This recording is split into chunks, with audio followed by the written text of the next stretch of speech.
সন্ধ্যা সকলকে। আজকে আমাদের দেববাণী পাঠ এবং আলোচনা শুরু করছি।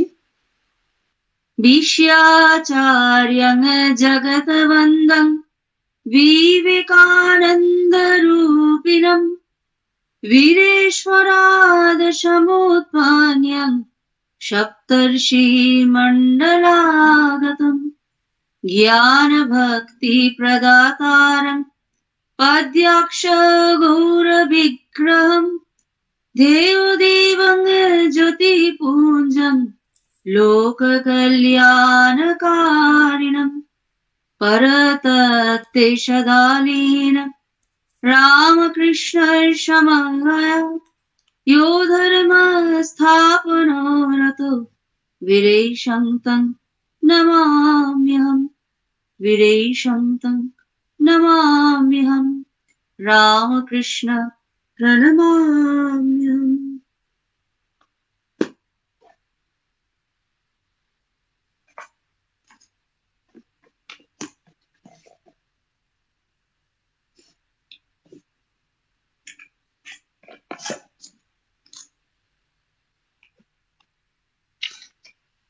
গতদিন আমাদের পাঠ শুরু হয়েছিল মঙ্গলবার 16ই জুলাই।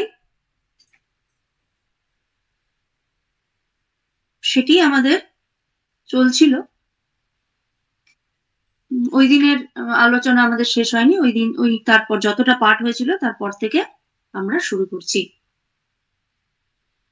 এই দিন স্বামীজি ব্রহ্ম সম্বন্ধে শঙ্করের মতবাদ এবং শঙ্করের নানান আলোচনার উল্লেখ করে অদ্বৈত ভাবের কথা বলছিলেন।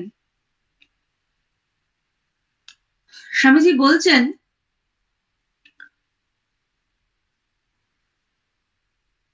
তুমি কি এক মুহূর্তের জন্যও নিজেকে সম্পূর্ণ স্থির শান্ত করতে পারো?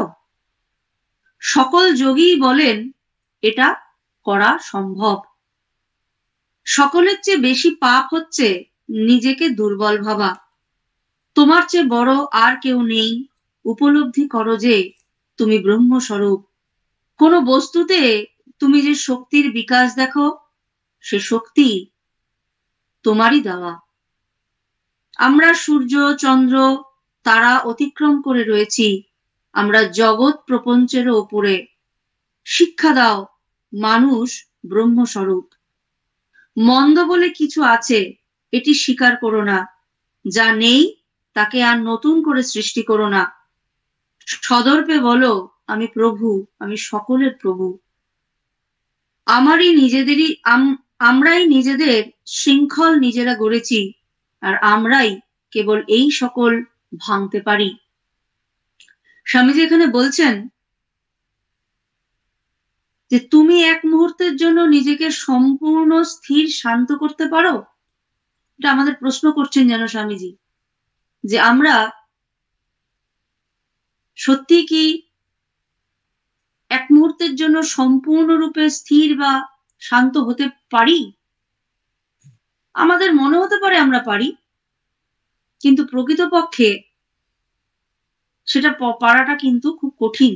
আমি মনে করলাম আমি শান্ত হয়ে আজ বসেছি, এই আমি ধ্যানে বসলাম, ইত্যাদি ইত্যাদি, কিন্তু বাস্তবিকে তা নয়। কারণ সকল যোগী বলেন এটা করা সম্ভব। যোগীরা এটা পারেন। সম্পূর্ণ মনটিকে একটি নির্দিষ্ট স্থানে সম্পূর্ণরূপে একাগ্র করা অসম্ভব নয়, তবে বারংবার অভ্যাসের ফলে সেটা করা সম্ভব। তাই যোগীরা বলছেন তারা পারেন। এবং যোগী অর্থাৎ যার অন্তঃকরণ, যার ধ্যান জ্ঞান সবসময় সেই পরম ব্রহ্মের সঙ্গে যুক্ত হয়ে আছেন, তিনি হচ্ছেন যোগী। তিনি একটা সময় সাধারণ মানুষ ছিলেন এবং সাধনার পর ধীরে ধীরে ধীরে ধীরে তার সমস্ত কিছু তিনি ঈশ্বরের পায়ে অর্পণ করেছেন এবং সম্পূর্ণরূপে যুক্ত হয়ে আছেন ঈশ্বরের সঙ্গে। তাই তিনি হয়ে উঠেছেন যোগী। তাই যোগীরা বলছেন, স্বামীজি বলছেন যোগীরা পারেন। আজ যে সাধারণ মানুষ কাল সে যোগী হতেই পারে। এই যুক্ত হওয়া, ঈশ্বরের সঙ্গে যুক্ত হয়ে থাকা আমাদের সাধনার লব্ধ ফল হতে পারে যদি আমরা সেই পথে হাঁটতে চাই। এরপর বলছেন ভাবো, স্বামীজি আমাদের ভাবতে বলছেন। কি ভাবতে বলছেন? সকলের চেয়ে ভাবাটা বলছেন যে আমরা ভাবি যে আমরা দুর্বল, ভাবতে বলছেন যে আমরা দুর্বল নই, কিন্তু বলছেন যে সকলের চেয়ে বেশি পাপ হচ্ছে নিজেকে দুর্বল ভাবা। তোমার চেয়ে বড় আর কেউ নেই। এবার বলছেন তুমি ভাবো তোমার চেয়ে বড় আর দুর্বল কেউ নেই, উপলব্ধি করো যে তুমি ব্রহ্মস্বরূপ। সেই উপনিষদের যেন বাণী স্বামীজি আমাদের কাছে উপস্থিত করছেন, বলছেন সেই তত্ত্বামসি, তুমি সেই, তুমি সেই অনন্ত, তুমি সেই অখণ্ড, তুমি সেই পরম ব্রহ্ম, তুমি অপর কেউ নও। এই বোধে বোধ আনো। আমাদের মনে হতে পারে এই বোধে বোধ আনা কি খুব সহজ? আমি যদি এই মুহূর্তে বলি আমি আর কেউ নেই, অহং ব্রহ্মাস্মি, আমি সেই, আমি সেই, আমি সেই বললেই কি সত্যি আমি ব্রহ্ম হয়ে যাব? আমার কি ক্ষমতা আছে? আমি ক্ষুদ্র, পঞ্চভূতের এই শরীরে আমার সামান্যই ক্ষমতা রয়েছে, আমার সামান্য চিন্তা করার ক্ষমতা আছে, আমার সামান্য রকমের একটি পরিবারকে সামান্য রকমের চালানোর ক্ষমতা আছে, সমগ্র বিশ্ব ব্রহ্মাণ্ডকে চালানোর ক্ষমতা কি আমার মধ্যে আছেন? সেই ব্রহ্ম তো সমস্ত কোটি কোটি বিশ্ব ব্রহ্মাণ্ডের সৃষ্টি করছেন আর লয় করছেন। তা আমি একটা সাধারণ ছোট্ট সংসার চালাতে পারি না, একটা সাধারণ দুটো মানুষকে ঠিকভাবে সেবা যত্ন করতে পারি না, তা আমার মধ্যে সেই ব্রহ্ম থাকতে পারে? এও কি সম্ভব? স্বামীজি বলছেন সম্ভব, সম্ভব। তোমার চেয়ে বড় আর কেউ নেই, স্বামীজি বলছেন। উপলব্ধি করো যে তুমি সেই ব্রহ্মস্বরূপ। সেই স্বামীজির হরিনামের সিংহটির গল্পটা আমাদের এক্ষেত্রে মনে করতে হবে। কোনো বস্তুতে তুমি যে শক্তির বিকাশ দেখো, সে শক্তি তোমারই দেওয়া। বলছে সেই বিশাল বিশ্ব ব্রহ্মাণ্ড, সূর্যকে কেন্দ্র করে বিশাল পৃথিবী ঘুরে চলেছে, একে অপরকে আকর্ষণ করছে। বিশাল ব্রহ্মাণ্ডে কোটি কোটি পৃথিবী, সূর্য, তারামণ্ডল সৃষ্টি হচ্ছে, ধ্বংস হচ্ছে, পলকে নিঃশেষ হয়ে যাচ্ছে, পলকে সৃষ্টি হচ্ছে। কোটি কোটি প্রাণ, কোটি কোটি অণু, পরমাণু প্রতি মুহূর্তে সৃষ্টি হচ্ছে, ধ্বংস হচ্ছে। তাদের শক্তি, তাদের গতি, তাদের অত্যন্ত উত্তাপ, তাদের অত্যন্ত উজ্জ্বল্য, তাদের নানান রকমের বিস্তার, সবই আমার সৃষ্টি, সবই আমার শক্তিতে শক্তিময়। স্বামীজি বলছেন হ্যাঁ, কোনো বস্তুতে যে শক্তির বিকাশ দেখো, সে শক্তি তোমারই শক্তি, অর্থাৎ ব্রহ্মের শক্তি। আমরা সূর্য, চন্দ্র, তারা অতিক্রম করে রয়েছি, আমরা জগৎ প্রপঞ্চের উপরে।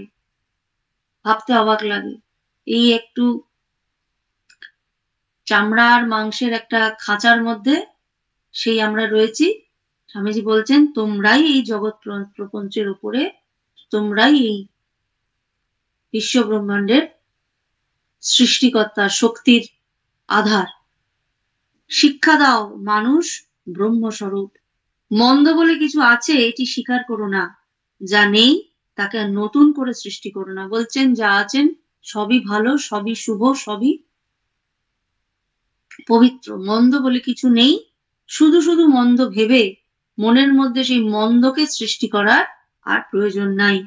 সদর্পে বলো আমি প্রভু, আমি সকলের প্রভু। আমারই নিজেদের শৃঙ্খল নিজেরা আমরাই গড়েছি, আর আমরাই কেবল এই শিকল ভাঙতে পারি। অদ্ভুত কথা।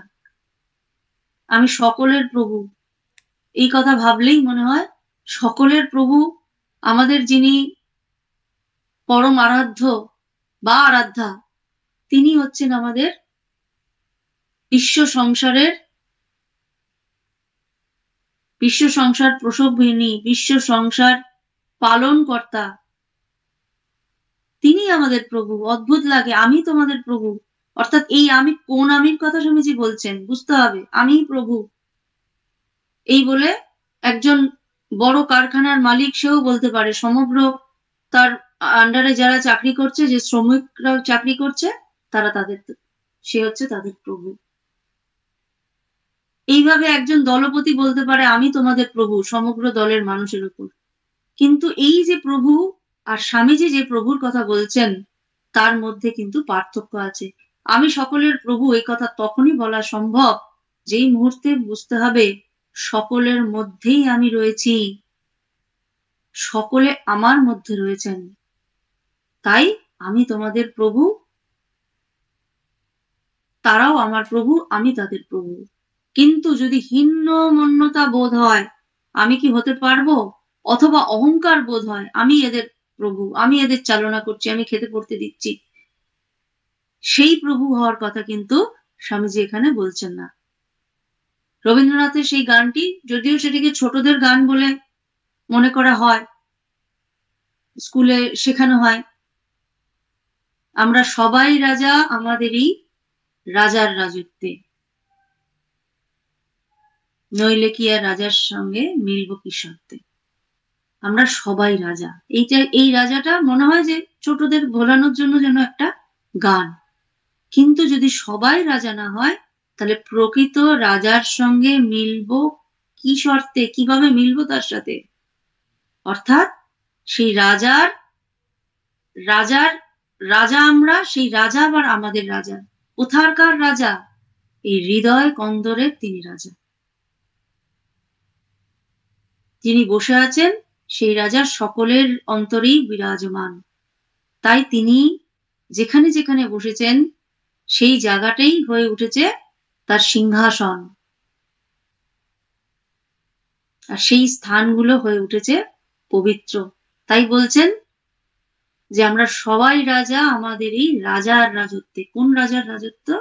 সেই পরম পুরুষ, সেই জগৎ পালক পরমাত্মার রাজার রাজত্বে আমরা সকলেই রাজা, কারণ আমরা সকলেই তিনি সকলের মধ্যে রয়েছেন এবং আমরা সকলেই তারই মধ্যে রয়েছি। এই বোধে উপনীত হওয়ার পরই প্রকৃতপক্ষে আমি সকলের প্রভু এবং সকলে আমার প্রভু, এই বোধ আসা সম্ভব, নতুবা সেখানে অহংকার বোধ জাগরিত হবে। তারপর বলছেন আমরাই নিজেদের শিকল নিজেরা গড়েছি, আর আমরাই কেবল সেই শিকল ভাঙতে পারি। কোন শিকল? অহংকারের শিকল, এই নাম রূপের শিকল, এই ইগোর শিকল চারিদিকে আমরা পড়ে রয়েছি, যার ফলে অপরের সঙ্গে নিজেকে সবসময় পৃথক, সবসময় অপরের থেকে নিজেকে হয় উন্নত না হলে অবনত মনে করে চলেছি। এই শিকল কার তৈরি? নাম রূপের শিকল আমাদের তৈরি। এই নাম রূপের শিকল আমাদেরই ভাঙতে হবে। কোন প্রকার কর্ম তোমায় মুক্তি দিতে পারে না, কেবল জ্ঞানের দ্বারাই মুক্তি হতে পারে। জ্ঞান অপ্রতিরোধ্য, ইচ্ছা হলো তাকে গ্রহণ করলাম, ইচ্ছা হলো ত্যাগ করলাম, এইরূপ হতে পারে যখন জ্ঞানোদয় হয় মনকে তা গ্রহণ করতেই হবে। সুতরাং জ্ঞান লাভ মনের কার্য নয়, তবে মনে এই জ্ঞানের প্রকাশ হয়ে থাকে। এটি খুব ইম্পর্টেন্ট একটি কথা, এটা আমাদের ভালো করে বুঝতে হবে। বলছেন কোন প্রকার কর্ম তোমায় মুক্তি দিতে পারে না। এই কথা ঠাকুরও বলছেন, কর্ম, যে কোনো রকম কর্ম আমাদের কি করতে পারে? আমাদের চিত্ত শুদ্ধি ঘটাতে পারে। সেটা নিষ্কাম কর্ম হতে পারে, সকাম কর্মও হতে পারে, কিন্তু সেই কর্ম কখনোই আমাদের মুক্তি দিতে পারে না। তারপর বলছেন কেবল জ্ঞানের দ্বারাই মুক্তি হতে পারে। কোন জ্ঞান? সর্বং খলিদং ব্রহ্ম। এই জ্ঞানে উপনীত হতে পারলে একমাত্র মুক্তি সম্ভব, কারণ এই জ্ঞানের থেকেই অহম ব্রহ্মাস্মি অথবা সোহম, এই বোধের নিজেকে উপনীত করা যায় বা এই বোধে নিজেকে নিয়ে যাওয়া যায়। বোধে বোধ হওয়া যাকে বলে। তাই বলছেন জ্ঞান অপ্রতিরোধ্য, ইচ্ছা হলো তাকে গ্রহণ করলাম, ইচ্ছা হলো ত্যাগ করলাম, এইরূপ হতে পারে যখন জ্ঞানোদয় হবে, মনকে তা গ্রহণ করতেই হবে। বলছে কোনো জ্ঞান আমি শুনছি, আমি এই জ্ঞানটি গ্রহণ করলাম না। আমি কিন্তু পড়া আর জ্ঞান, স্বামীজি কিন্তু কোনো কিছু পড়া এবং জ্ঞান লাভ করার মধ্যে পার্থক্য করে দিচ্ছেন। কোনো বই পড়া মানে জ্ঞান লাভ, সেটি কিন্তু স্বামীজি বলছেন না। এটা বুঝতে হবে। যেই মুহূর্তে মনে হবে যে পড়ছি, আমার জ্ঞান লাভ হচ্ছে, পড়লেও জ্ঞান লাভ হয় না। পড়লাম, একটা গল্প পড়লাম, তা থেকে কিছু শিখলাম, সেই শিক্ষাটা যদি নিজের মধ্যে ধরে রাখি, তবে সেটার হয়তো জ্ঞান লাভ হলো। হয়তো জগতে কোনো বিশেষ কারণে কখনো কোনো বিষয় ভাবতে গেলে, কোনো কিছু বিষয়ে কাজের ক্ষেত্রে সেই জ্ঞানটা আমাদের কাজে লাগলো। সেটি যখন আমাদের মনের মধ্যে রেখে আমরা সেটিকে নিয়ে চর্বিত চর্বণ করব, তখন সেটি জ্ঞান হবে। কিন্তু যেই মুহূর্তে সেটা পড়লাম এবং একটা ছোট গল্প, সেই গল্পটা হয়তো পড়লাম কারণ আমার গল্পটা পড়ে আনন্দ হলো, সেই মুহূর্তেই গল্পটার কিছুদিনের মধ্যে আবার সেটা আমি ভুলে গেলাম। এটা কিন্তু কখনোই জ্ঞান নয়, জ্ঞান লাভ নয়। তাই বলছেন, ইচ্ছা হলো তাকে গ্রহণ করলাম, ইচ্ছা হলো তাকে ত্যাগ করলাম, এটি জ্ঞানে হতে পারে না। প্রকৃত জ্ঞান যদি কোনো একটি বিশেষ বস্তু, আজকে হয়তো আমি একটি উপনিষদের একটা পার্ট নিয়ে বসেছি, উপনিষদ, সেটা মুন্ডক উপনিষদ হতে পারে, ঈশ উপনিষদ হতে পারে, হয়তো নিয়ে সেটা বসেছি, সেটি পড়লাম, জ্ঞান লাভ হলো, হতেই হবে তার কিন্তু কোনো অর্থ নেই।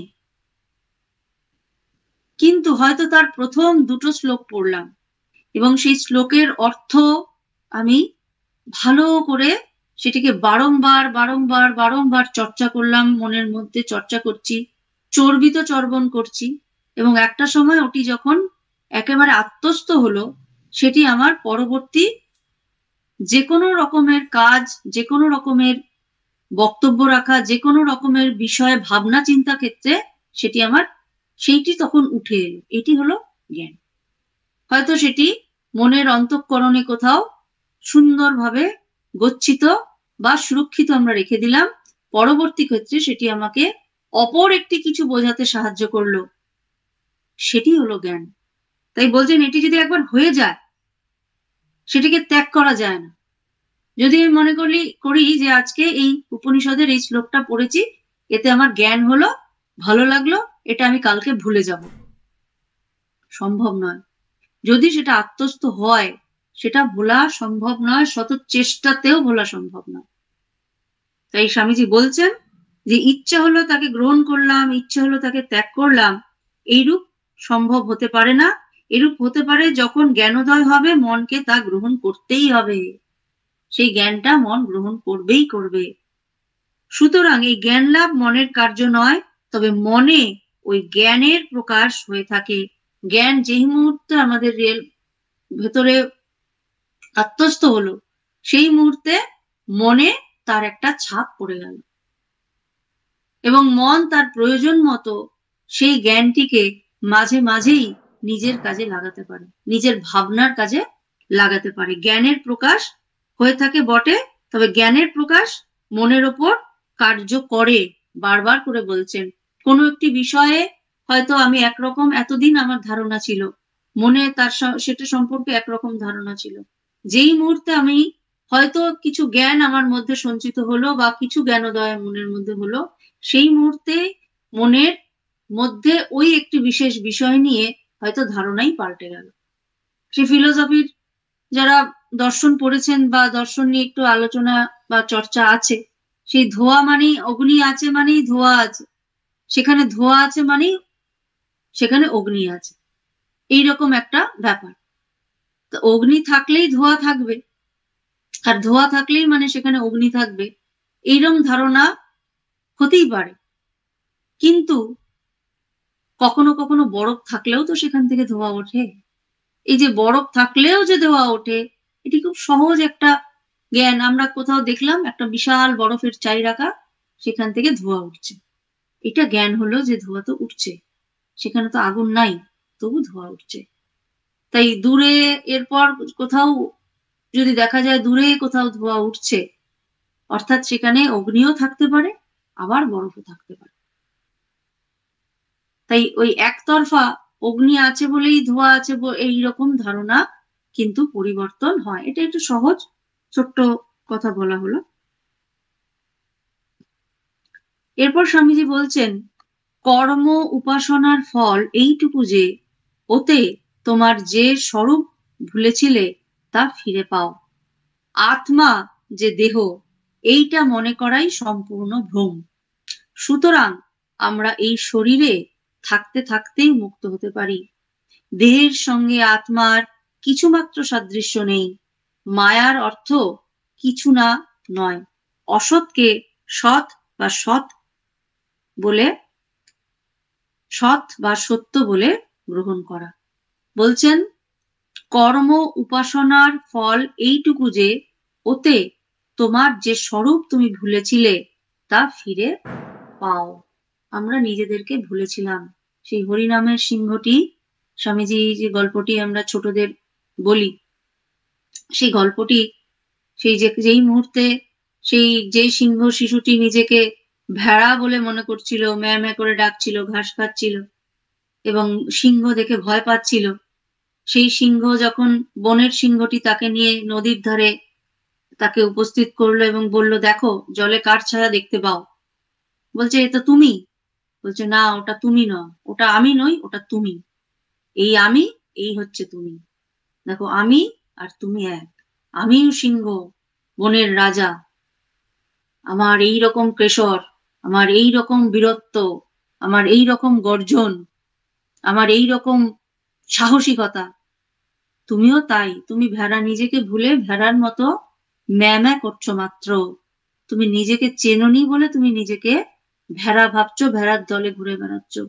প্রকৃতপক্ষে তুমি সিংহ। এই দেখো আমার মতো তোমার কেশর, এই দেখো আমার মতো তোমার বিশাল শরীর, এই দেখো আমার মতো তোমার সুন্দর বড় বড় চোখ, সুন্দর রেশমি কেশর, সুন্দর চকচকে গা, আর প্রচন্ড বীর ভাব। এ তুমি, আমি, এই হলো তুমি। দেখো, তুমি আমার মতোই, তুমি সেই সিংহ স্বরূপ। স্বামীজি বলছেন, আমরাও সেই ব্রহ্ম স্বরূপ। আমরা নিজেদের ভুলে ভেড়া মনে করে রয়েছি। সেই সিংহ স্বরূপ ভাবকে ফিরে পাওয়ার জন্য স্বামীজি বলছেন, কি প্রয়োজন? প্রয়োজন কর্ম উপাসনার ফলটুকু এই যে আমরা নিজেদের চিনতে পারবো। এরপর বলছেন, আত্মা যে দেহ, এইটা মনে করা সম্পূর্ণ ভ্রম। আমাদের ভেতরে যে আত্মা রয়েছেন আর আমার দেহ, দুটির মধ্যে কোনো রকমের কোনো সাদৃশ্য নেই। আত্মা অনন্ত, আত্মা চিরন্তন, আত্মা নিষ্কলুষ, আত্মা শুরু শেষ নাই। কিন্তু দেহের শুরু এবং শেষ দুই আছে। সুতরাং আমরা এই শরীরে থাকতে থাকতেই মুক্ত হতে পারি। অর্থাৎ কিভাবে সেটা সম্ভব? যখন দেহ বোধ রহিত হওয়া যাবে। স্বামীজি যখন সমাধিতে প্রায় লীন হয়ে যান বরানগর নয়, কাশীপুরে, এই দেহটা ছেড়ে তিনি তার গভীর ধ্যানের মগ্ন হয়ে তিনি চলে যাচ্ছেন। সমস্ত তারা, সূর্য, সমস্ত সপ্তর্ষি মণ্ডলের পার করে তিনি এগোচ্ছেন। একটা সময় শুধুই আলো, তারপর সেই আলোগুলো পার করে শুধুই জ্যোতি, সেই জ্যোতি পার করে শুধুই অন্ধকার। তারপর একটা সময় বহে মাত্র আমি, সে ধারাও অনুক্ষণ, সেই ধারাও একবার মিলিয়ে গিয়ে মহাশূন্যে তিনি রয়েছেন। যখন ফিরে আসতে চাইছেন, ফিরে এসছেন এবং মনে হচ্ছে তার মাথাটি ছাড়া শরীরে আর কোনো বোধ নাই। এই বিদেহী বোধের কথা স্বামীজি বলছেন। তখন ওখানে বুড়ো গোপাল দাদা বোধহয় বসেছিলেন, তাকে বলছেন যে আমি মাথা ছাড়া আর কিছু বোধ করতে পারছি না, আমি ফিরতে পারছি না বলে চিৎকার করে উঠছেন। তারপর ধীরে ধীরে ঠাকুরের কাছ থেকে তারা জেনে এলো যে এই পরিস্থিতি নরেনের কি হবে। তখন ঠাকুর তাদের বলে দিলেন, থাক কিছুক্ষণ ওইভাবে। তারপর ধীরে ধীরে তার শরীর বোধ ফিরে এলো। এই বিদেহী অবস্থার কথা স্বামীজি বলছেন, যেখানে দেহে থাকা সত্ত্বেও দেহ থেকে আত্মাটা বেরিয়ে গিয়ে সে তার নিজ ধামে বিরাজ করে। সেই সময় কিন্তু দেহের সঙ্গে আত্মার যে সম্পূর্ণ রকমের পার্থক্য সেটা বোঝা যায়।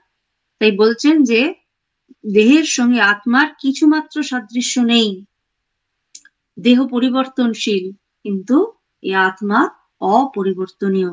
তারপর বলছেন মায়ার অর্থ কিছু না নয়, অসত্যকে সৎ বা সত্য বলে গ্রহণ করা। এই শরীরটা আমাদের মায়ার শরীর বলছেন স্বামীজি, এবং এটাকে আমরা সত্য মনে করছি এবং একেই আত্মা বলে মনে করছি, কিন্তু এ আত্মা নয়। এরপরে বুধবার 17 জুলাই এর দিনের আলোচনা স্বামীজি করছেন। স্বামীজি বলছেন বুধবার 17 জুলাই রামানুজ জগৎ প্রপঞ্চকে চিৎ জীবাত্মা বা প্রাণী, অচিত জড় প্রকৃতি এবং ঈশ্বর এই 3 ভাগে ভাগ করেছেন, অথবা চেতন, অবচেতন ও অধিচেতন এই 3 ভাগ। শঙ্কর কিন্তু বলেন জীবাত্মা, চিৎ ও পরমাত্মা ঈশ্বর বা ব্রহ্ম এক বস্তু। ব্রহ্ম সত্য স্বরূপ, জ্ঞান স্বরূপ, অনন্ত স্বরূপ। এই সত্য, জ্ঞান ও অনন্ত তার গুণ নয়। ব্রহ্মকে চিন্তা করতে গেলেই তাকে বিশিষ্ট করা হয়। তার সম্বন্ধে বড়জোর বলা যেতে পারে ওম তৎসৎ, অর্থাৎ তিনি সত্তা স্বরূপ, তিনি অস্তি স্বরূপ, এই মাত্র। বলছেন রামানুজ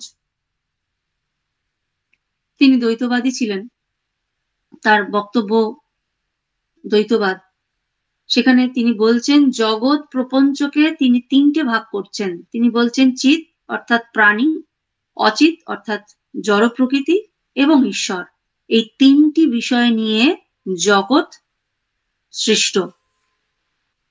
অথবা সেটিকে চেতন, অচেতন এবং অধিচেতন এই 3 ভাগেও ভাগ করা যায়।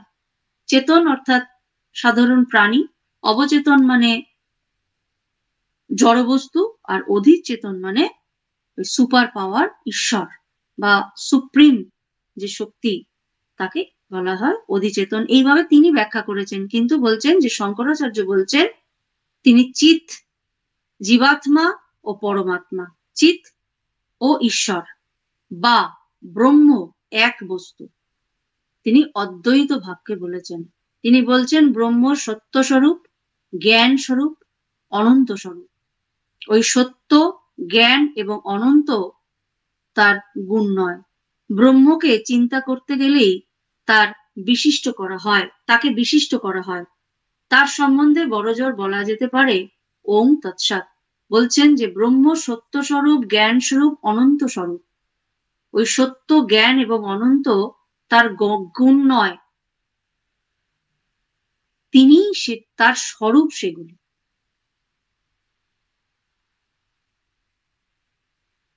আমাকে কেউ যদি একটি সন্দেশ খেতে দেয় বা আমরা একটি সন্দেশ খেলাম, সন্দেশটার গুণ হিসেবে বলতে হবে সেটি ছানা দিয়ে তৈরি, সেটি তার গুণ। সেটি মিষ্টি, সেটি তার গুণ।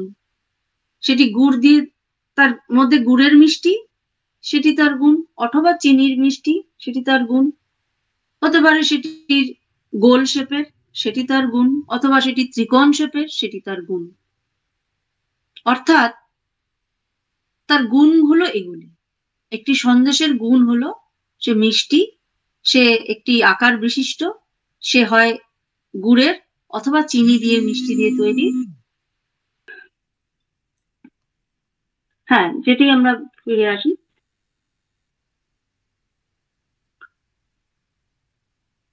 একটি সন্দেশের গুণ তাহলে বললাম কি, যে সন্দেশটি হয় গুড়ের মিষ্টি অথবা চিনি দিয়ে মিষ্টি করা হয়েছে, সেটি ছানা দিয়ে তৈরি, সেটির একটি নির্দিষ্ট শেপ আছে, নির্দিষ্ট রং আছে, এটি তার গুণ।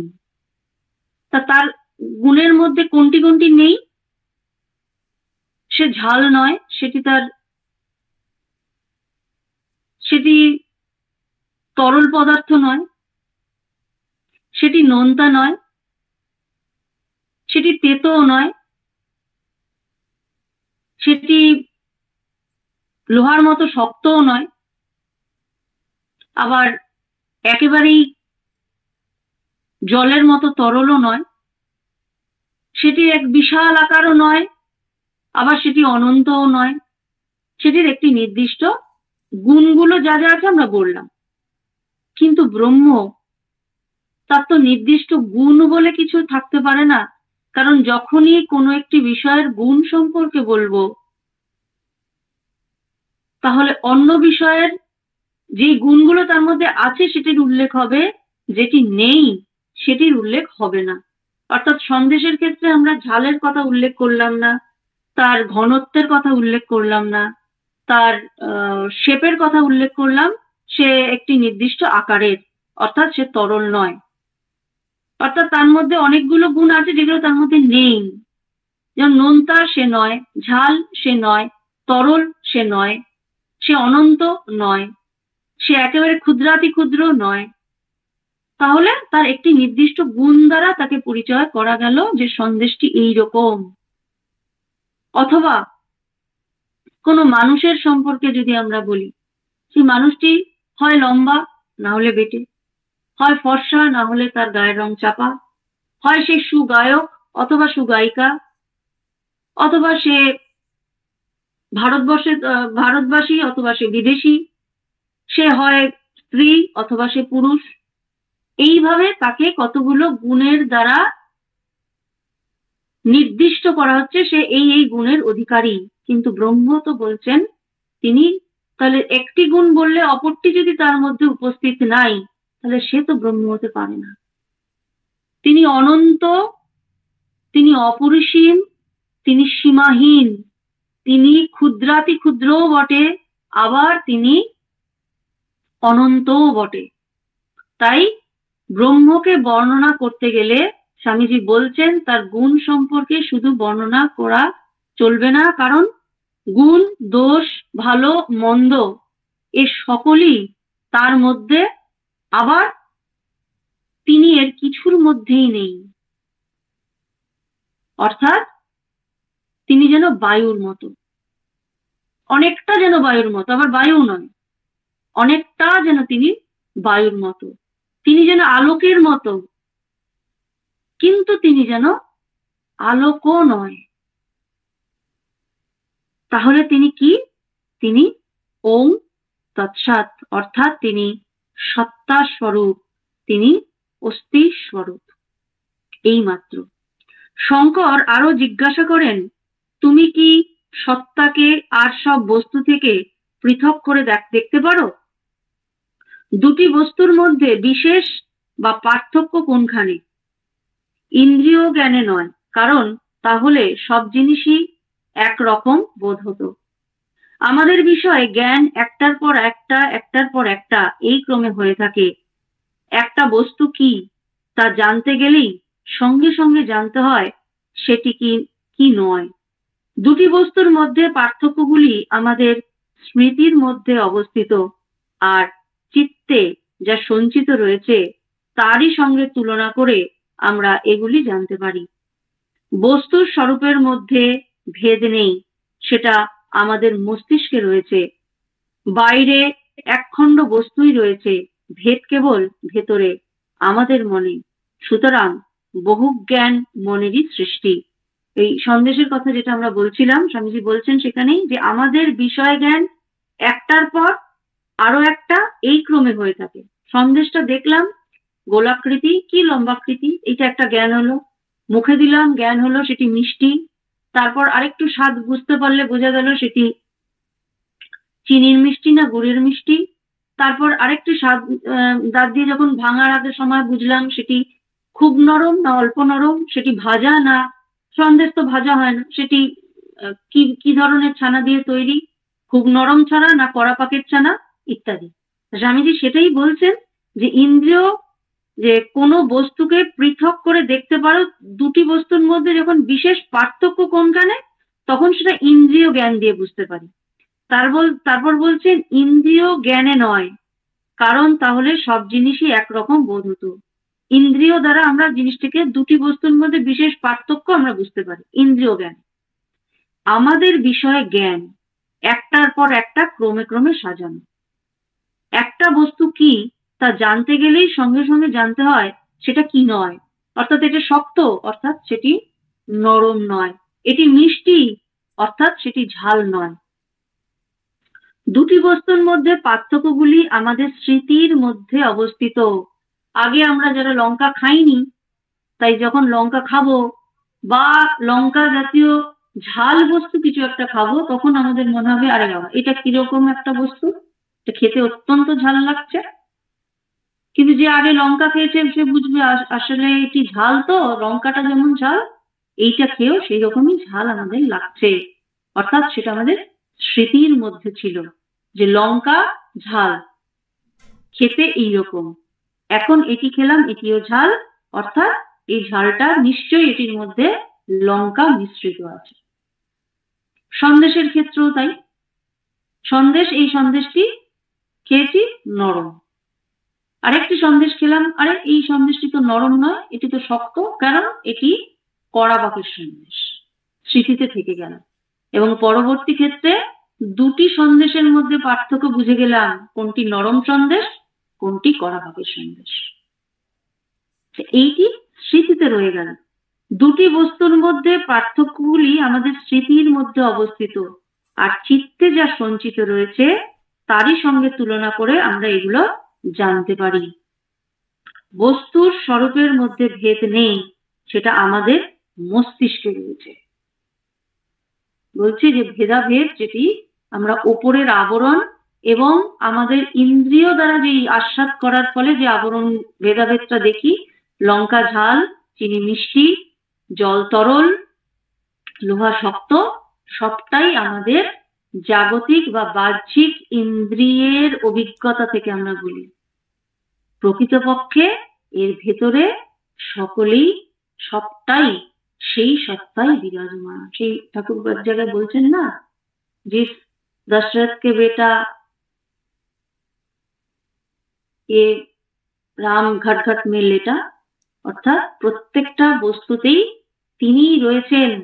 কিন্তু আমরা জাগতিক অভিজ্ঞতা বা জাগতিক ইন্দ্রিয় দ্বারা জাগতিক যে বস্তুর যেই রূপটি দেখতে পাচ্ছি, আস্বাদন করতে পারছি, তখন তাকে সেই নামে আমরা অভিহিত করছি, সেই নামে আমরা তাকে ডাকছি, কিন্তু অভ্যন্তরে সেই একই সত্তা অবস্থিত। সেটাই স্বামীজি বলছেন, বস্তুর স্বরূপের মধ্যে ভেদ নেই, সেটা আমাদের মস্তিষ্কে ভেদ। বাইরে একখণ্ড বস্তুই রয়েছে, ভেদ কেবল ভেতরে আমাদের মনে। সুতরাং বহু জ্ঞান মনেরই সৃষ্টি, আমাদের মনেরই সৃষ্টি বহু জ্ঞান, অভ্যন্তরে সকলই এক। আজ এই পর্যন্ত, যদি কারোর কিছু প্রশ্ন থাকে করতে পারো। যায় না মা শেষোক্ত প্রণাম নেবেন। হ্যাঁ, আমার একটা প্রশ্ন আছে। স্বামীজি বলছেন জ্ঞান মুক্তি দিতে পারে, কর্ম মুক্তি দিতে পারে না, কিন্তু কর্ম, ঠাকুর তো বলছেন যে কর্মের মধ্য দিয়ে চিত্তশুদ্ধি হয়। যোগ বা কর্ম দিয়ে তো তার মানে আমরা মুক্তির দিকে, মানে মুক্তির একটা সোপান তো বলতে পারি। কর্ম নিষ্কাম কর্ম দ্বারা চিত্তশুদ্ধি হবে এবং সেই চিত্তেই প্রকৃত জ্ঞান উদিত হবে এবং সেই জ্ঞানই মুক্তি দেবে। তুমি সিঁড়ি দিয়ে উঠছো, সেটি যদি নিষ্কাম কর্ম হয়, তুমি ছাদে গিয়ে পৌঁছলে এবং একটা পরিষ্কার ছাদ পেলে, সেই ছাদটা তোমার চিত্ত, এবং ওই চিত্তে জ্ঞান উদয় হলো যে সুন্দর সেখানে সূর্যের আলো এসে পড়েছে এবং সেই সূর্যের আলোতে তুমি তরতাজা হয়ে উঠলে, জ্ঞান আলোক তোমার উপরে পড়লো, তো সেটাই হলো জ্ঞান। এবং তুমি একটা যেন খোলা আকাশের, মুক্ত আকাশের নিচে নিজেকে মুক্ত বলে মনে করছো, মনে হচ্ছে খোলা আকাশ, দিগন্ত জোড়া আকাশ, এ যেন তারই ছাতা, তিনি যেন আমার উপর ছাতা ধরে আছেন, তার আশীর্বাদ যেন আমার উপর সূর্যের আলোর সঙ্গে সুন্দরভাবে আমার একেবারে স্নিগ্ধ, আমাকে পবিত্র, আমাকে ধন্য করে দিচ্ছেন। এই তো। খুব সুন্দর মা, খুব সুন্দর করে বললেন আপনি। প্রণাম মা। বলছি ভক্তি দিয়েও মুক্তি আবার কর্ম দিয়েও মুক্তি, মানে কোনটা বেশি ঠিক? দেখো, কতগুলো যোগের কথা তো স্বামীজি বলছেন, সেখানে কর্ম একটি যোগ, ভক্তিও একটি যোগ, জ্ঞানও একটি যোগ। তা ভক্তি যোগ, ঠাকুর বলছেন কলিতে ভক্তি সর্বশ্রেষ্ঠ, এবং এটা ভক্তি যোগটা অনেক সহজ। কিন্তু শুধু শুধু ভক্তি, আমার যেটা মনে হয় যে শুধুমাত্র ভক্তিপথে থেকে, বর্তমান যুগে শুধুমাত্র ভক্তিপথে থাকবো এবং ঈশ্বরের দিকে যাব, এটি একটি খুব ভালো পথ, যদি থাকা যায় খুব ভালো। কর্মের কথা তো স্বামীজি সবসময় বলছেন না, কিন্তু নিষ্কাম কর্ম আমাদের, যেহেতু আমরা কলিকালে এই যুগে রয়েছি, আমাদের চিত্ত সবসময় শুদ্ধ হয় না। সেই চিত্তটাকে শুদ্ধ করতে গেলে আমাদের কোথাও একটু নিষ্কাম কর্মের প্রয়োজন হয়। কারণ শুধু ভক্তি, শুধু ভক্তি, শুধু ধ্যান জপ, শুধু ভজন, শুধু নাম কীর্তন, এই করতে করতে কিন্তু আমাদের এই যুগে শুধু আমরা সেটি করে যেতে পারি না। যেই মনকে একটু তুমি ছড়ান দেবে, এই তো আজকে 10,000 জপ করেছি, এবার একটু তাকে ফ্রি করে দিলাম মনটাকে, আর সেই সময় মনটা আরো ফ্রি হতে চায়, ওই মুহূর্তে দেখবে একটি কুবাসনা, কুচিন্তা মনের মধ্যে এসে ঢুকে গেছে। শুধু ভক্তি যদি তুমি করো, ঈশ্বরের প্রায় সম্পূর্ণ নিজের মনটাকে সমর্পণ করে দিলে, ভক্তি, তুমি প্রভু আমি দাস, এইভাবে রয়ে গেলে, সেই ক্ষেত্রেও যেহেতু আমরা এই পঞ্চভূতের শরীরে রয়েছি এবং মনটাও একটি জড় পদার্থই, মন কিন্তু আমাদের ওটা জড় পদার্থই, ওটাকে কোনোভাবেই জীব বলা যায় না, ওটা জড় পদার্থ, এবং সেও সবসময় ছুটে বেড়ানোর জন্য ব্যস্ত। তাই শুধু ভক্তি পথে তাকে ধরে রাখাটা খুব কঠিন। তাই নিষ্কাম কর্মের প্রয়োজন। নিষ্কাম কর্ম না করে যদি শুধু ভক্তি পথে তুমি মনে করো শুধু সাধন, ভজন, পাঠ, নিধিধ্যাসন ইত্যাদি করবে, সেটি করা যায়, হবে না বলি না, কিন্তু কঠিন। কারণ মনটা যেই মুহূর্তে এতটুকু ছাড়া পাবে, ও ভীষণ বেগ দেবে। মা বলছেন না যে মত্ত হস্তির মতো, ও কি যে করবে কিছু বোঝা যায় না। তাই ওই ফ্রি টাইমটা তাকে নিষ্কাম কর্মের মধ্যে জুতে দিলে সব থেকে ভালো, না হলে সে কোন দিকে লাফাবে, কি করবে, কিছু বুঝে উঠতে পারে না। কেমন? মাতাজিকে আবারও প্রণাম জানাই এবং ঠাকুর, মা, স্বামীজির কাছে প্রার্থনা করি মাতাজি যেন খুব ভালো থাকেন এবং সুস্থ থাকেন, আর এইভাবে আমাদেরকে সবসময় মনোমুগ্ধকর পাঠ ও আলোচনা শোনাতে পারেন। আমরা আজকে সাপ্তাহিক আলোচনা সভার শেষ পর্যায়ে চলে এসেছি। এখন সমাপ্তি সঙ্গীত নিবেদন করবেন তুহিনা প্রুততুন্ডা দিদি। দিব্যত্রয় চরণে আমার প্রণাম জানাই, মাতাজিকে প্রণাম। স্বামী চন্ডিকানন্দ মহারাজের লেখা গান গাইছি স্বামীজির।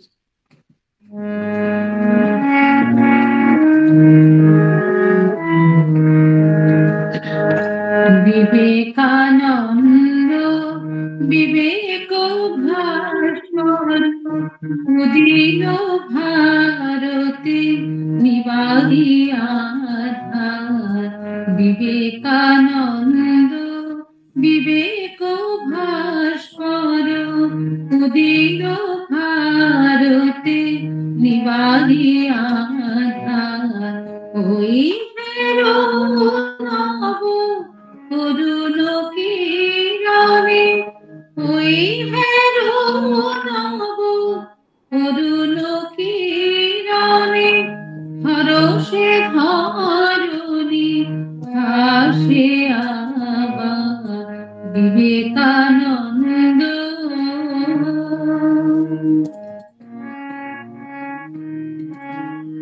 কমল লোচন মূরতি মোহন রতিপতি যিনি রূপ অনুপম। কমল লোচন মূরতি মোহন রতিপতি যিনি রূপ অনুপম। পারে কহিরি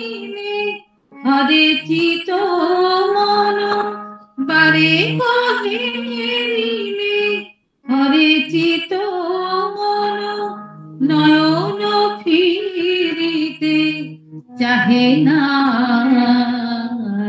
বিবেকানন্দ বিবেক ভাস্কর সুদীন ভারতে নিবারিয়া ধার।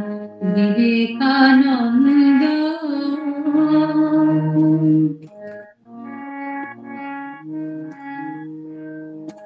শুনেছি তুমি বিষয় বিরাগী, তবু চোখে জল বলো কারো লাগে। শুনেছি তুমি বিষয় বিরাগী, তবু চোখে জল বলো কারো লাগে।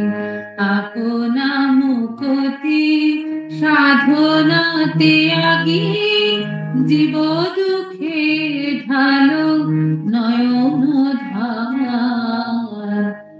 মা ভই গরজি সাধনে জাগালে সুপ্ত শঙ্কিত জনে। মা ভই গরজি সাধনে জাগালে সুপ্ত শঙ্কিত জনে। নরের মাঝারে খুঁজি নারায়ণে, নরের মাঝারে খুঁজি নারায়ণে। যুগের সাধনা করিলে প্রচার। বিবেকানন্দ বিবেক ভাস্কর সুদীন ভারতে নিবারিয়া ধার। বিবেকানন্দ ওই হেরো নব অরুণ কিরণে, ওই হেরো নব অরুণ কিরণে। হরষে ধরণী হাসে আবার। বিবেকানন্দ বিবেক ভাস্কর সুদীন ভারতে নিবারিয়া ধার। বিবেকানন্দ। প্রণাম।